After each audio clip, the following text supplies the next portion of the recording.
महिला आयोग 5 दिन तक क्या कर रही थी? महिला आयोग का मुझे अनुभव है ना, थोड़े दिन में भी महिला आयोग डिपार्टमेंट में रहा हूं, तो मुझे पता है।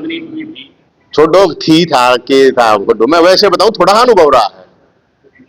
महिला आयोग को जगाने के लिए चाहिए दिन रुक्का मारना पड़ेगा। भाई ऐसा कौन सी गोली खा के सोती है महिला आयोग? ध्यान करना, आप लोग सारे सारे पत्रकार हो।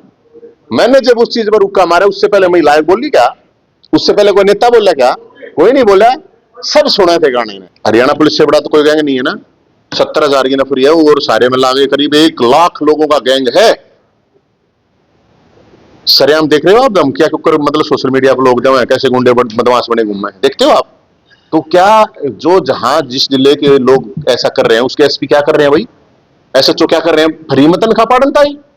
महिला आयोग अगर लोगों को बांस में मजा आ रहा है, षडांग में मजा आ रहा है, तो मरण दो लोगों को। पानी में बांस में लुटने दो, मच्छर खाओगे। अब एमएलए एमपी अब डांडा साहब गए तो कोई मच्छर दौड़ आ नहीं सकता। डांडा साहब का तो मच्छर भी दौड़ा गया, मन मानो उसने भी जेल में गिर देंगे। पवार साहब का जो मच्छर कोई आस पास भी घूम गया, मन मानो पुलिस उसका रिमांड ले ले, मच्छर का भी ले लेगी रिमांड है। खट्टर साहब तक तो पहुंच गए दिल्ली तक। सभी पानीपत के मेरे पत्रकार साथियों को नमस्ते। आज इतने शॉर्ट टाइम पे नोटिस पे आप लोग आए, इसके लिए आपका बहुत धन्यवाद। आज कोर्ट की तारीख थी, 2018 में एफआईआर की गई थी, 2023 में फिर मेरे को बताया गया था कि एफआईआर हो गई है, तो उसी सिलसिले में आप लोगों को जानकारी है ही उस बारे में। तो मैंने सोचा कि पानीपत के साथियों ने, पत्रकार साथियों ने बड़ा सपोर्ट किया है मेरा पिछले 15 साल की यात्रा में। अब ये हरियाणा में एक बहुत बड़ा एक इशू है, मुझे तो लगता है आप लोगों को भी लगता होगा। मैं थोड़ा अभी तेज इसलिए नहीं बोल सकता कि थोड़ा डॉक्टर ने मना कर रखा है, थोड़ी आंख का ऑपरेशन हुआ। तो हरियाणा में अभी देखा हुआ आपने कि गाना आया था अभी एक टटीरी, बहुत गंदा गाना था। उसके बाद एक और नोरा फतेही का कोई गाना आया था, बहुत गंदा था।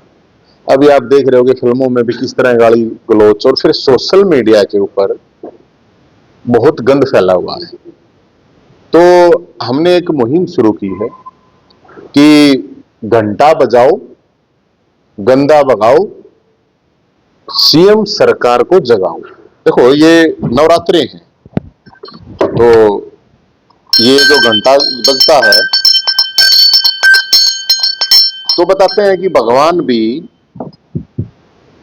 जाग जाता है, तो समाज भी जाग जाए और सरकार और सीएम साहब मुख्य रूप से, कि भाई हरियाणा के अंदर सरेआम मां बहन की गालियां दी जा रही हैं। नवरात्रि चले हुए हैं तो नवरात्रों का गिफ्ट देना चाहिए मुख्यमंत्री साहब को। सरेआम गुंडागर्दी, सरेआम धमकियां दी जा रही हैं, सरेआम पूरे हरियाणा में। मतलब इस तरह, मतलब आप अपने बच्चों के सामने वो देख नहीं सकते। और अभी कोरोना के बाद बच्चों के पास फोन है, तो बच्चों का जो इम्पैक्ट हो रहा है, जो एक बहुत बड़ी समस्या होने वाली, मैं तो आज बोल रहा हूं, आप इसको 5 साल बाद देखना कि ये समस्या कितनी बड़ी होगी। गाना है, गाने ऐसे ऐसे, उसी में नशा है। आप देखेंगे गाने, बिना कोई भी गाना बिना नशे के, बिना सेक्स के, बिना हिंसा के, बिना बंदूक के गाना ही पूरा नहीं हो रहा है। तो ये तो हमारे हरियाणा का कल्चर नहीं था, मुझे लगता है। युद्ध का कल्चर जरूर है, पानीपत में है, तो पानीपत में लड़ाई हुई है, कुरुक्षेत्र में लड़ाई हुई है। धर्म के लिए युद्ध लड़ना एक गलत बात नहीं है, लेकिन एक ये गंद कल्चर जो चला हुआ है भाई साहब।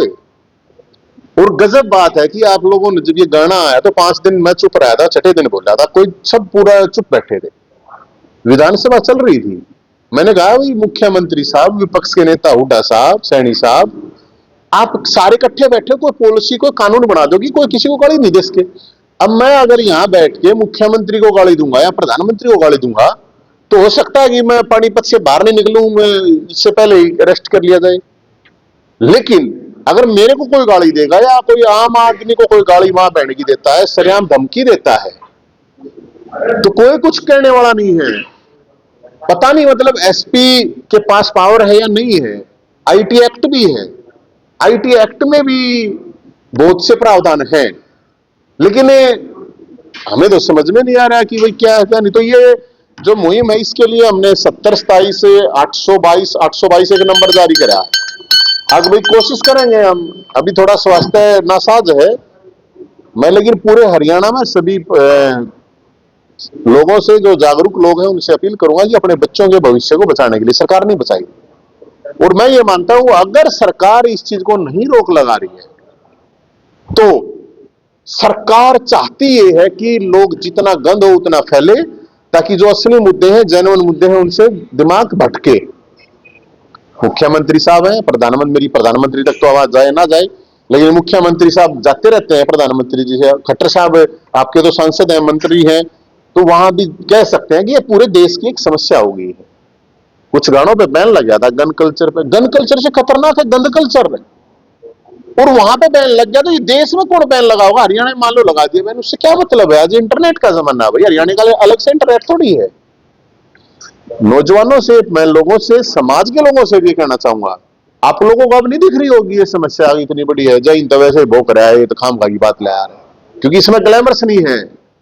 इसमें मेरे खिलाफ वाले लोग ज्यादा होंगे, सपोर्ट वाले कम मिलेंगे, क्योंकि सबको व्यू चाहिए। मतलब यार हद हो रही है, बहन भाई का रिश्ता दिखाया जा रहा है, फिर गंद फैलाया जा रहा है, माँ बेटी का दिखा के गंद फैलाया जा रहा है, बाप बेटी का दिखा के, यार ये तो, और कोई सुनने वाला नहीं, कोई सरेआम धमकी दे, मैं उसका गोली मार दूंगा, वो दूंगा मैं इसका। कौन क्या कर रहा है यार? सरकार चल रही है, सर्कस चल रहा है, और ना पक्ष ना विपक्ष, कोई बोल नहीं रहा। तो मैं 90 के 90 एमएलए उनके पास भी जाऊंगा, 15 सांसद है उनसे भी रिक्वेस्ट, मैं अभी तो रिक्वेस्ट ही मोड कर रहा हूं। माता रानी नवरात्रि चले, मैं बूंडा नहीं बोलना चाहता, नहीं तो फिर मैं बूंडा मैं भी बोलूंगा, मैं बोलूंगा इतना बूंडा, आगे उस बूंडे को सुनने के लिए देखूंगा मैं फिर इनकी क्या कार्रवाई करते हैं क्या नहीं। फिर मैं वीडियो इकट्ठे करवाऊंगा, ये बूंडे बोल रहे किसी आम आदमी को, मैं किसी नॉर्मल नहीं बोलूंगा बूंडा, मैं ऊपर लेना बोलूंगा बूंडा, अपने तो नीचर लेना है गरीब आदमी ने तो कोई बूंडा बोल लो। तो ये मेरी एक रिक्वेस्ट है आप सब साथियों से, पत्रकार साथियों से भी, कि बहुत गंदा कल्चर है, और इस हम तो घंटा इसीलिए बजा रहे हैं, भगवान भी जाग जाया करते हैं, तो ये तो नेता है, जाग जाएंगे तो ठीक है, नहीं तो मैं तो यही कहना चाहूंगा। और तारीख थी आज, मेरा तो है सवाल करना होना चाहिए। अब जैसे अभी मेरे को कुछ पत्रकार साथियों ने बताया, तो मैं तो अभी नीचे से आ रहा था कि भाई प्रेस कॉन्फ्रेंस बताई मेरे साहब की पानीपत में। मैं पानीपत में करीब ये मान लो कि करीब 15-16 साल तो हो ही गए होंगे, अन्ना आंदोलन के टाइम से आप लोगों से आते रहते हैं, मिलते जुलते रहते हैं। मेरे को तो कुछ दिख नहीं रहा है, सब ऐसी ही गंदगी दिख रही है। मेरे साहब ने आपको क्या बताया है, एक साल में क्या किया है? और मैं एक की बात नहीं कर रहा, मैं 16 साल यहाँ जिसकी भी सरकार रही है, जो भी मेयर रहे हैं, फलाना रहे, 4 इंजन 5 इंजन, और अब तो आपके पास अपने पूर्व मुख्यमंत्री खट्टर साहब है, केंद्र में मिनिस्टर, अब एक और आपके पास एमपी मिल गया, 2 एमपी आपके पास है, 2 स्टेट में मिनिस्टर साहब, टांडा साहब यहीं रहते हैं, चंडीगढ़ ही रहते हैं, एक पवार साहब, अरे के लोग पानीपत वालों भाई, और 2 कैबिनेट मिनिस्टर, 2 स्टेट मिनिस्टर, 2 सांसद, और पानीपत में बांस मारने लग रही है, छड़े है पानीपत, ये माया जाम है। मैंने देखा यार ये रसा है, मैं रास्ते मेरी आदत है थोड़ी, मैं बीच में मगा दी कोई बताओ कोई समस्या ले रहे भाई सब, बस पूछो मन्ना, गर्मिया में भी मतलब जड्डा में भी पानी भरा रहे हैं, छड़े है, ऐसा मतलब मेरे को बताया, मुझे नहीं पता भाई ये समस्या है कि नहीं है, पानी छड़े है, गंदगी नहीं बताओ। जनप्रतिनिधि जो बन रहे हैं, सो कॉल्ड नेता है और बन रहे हैं, वे नहीं बताओ सारे ठेकेदार हो गए हैं, तो वे ठेकेदार हो गए हैं तो वैसे साफ सफाई होनी चाहिए, पानी निकल जाना चाहिए।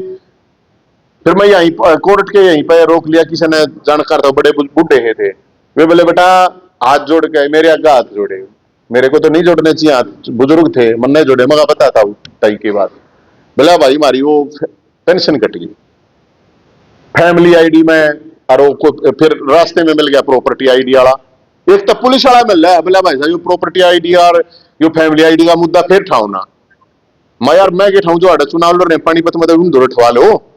तो जो लोगों ने बताया फैमिली आईडी, प्रॉपर्टी आईडी, बांस मारे, पानीपत नाम है, इसका मतलब यो थोड़ी है पानी ही पानी करना है, पानी पानी करो तो शडाउट तो मत करो। तो वो आप सब पत्रकार साथी हो, मेरे साहब की प्रेस कॉन्फ्रेंस थी इसलिए मेरे को थोड़ा हाँ ध्यान आ गया, वो भी इसलिए आया कि मैंने पता चला मेरे साहब की प्रेस कॉन्फ्रेंस है, तो रास्ते में मैं 2-3 जगह रुक के आया तो बूझता आया, मैं भी बताओ समस्या की मोटी। तो जो एक नॉर्मल आदमी होता है ना, वो एकदम बोल देता है यार भाई मोटी। तो मैं कोई डिटेल में नहीं जा रहा।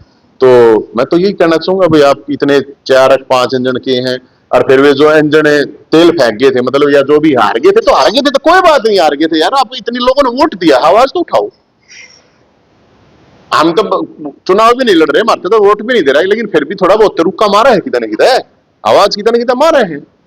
तो इसलिए लोगों को रुके मारने चाहिए, आवाज उठानी चाहिए, मुख्यमंत्री से, एमएलए से, एमपी से, सबसे सवाल करना चाहिए।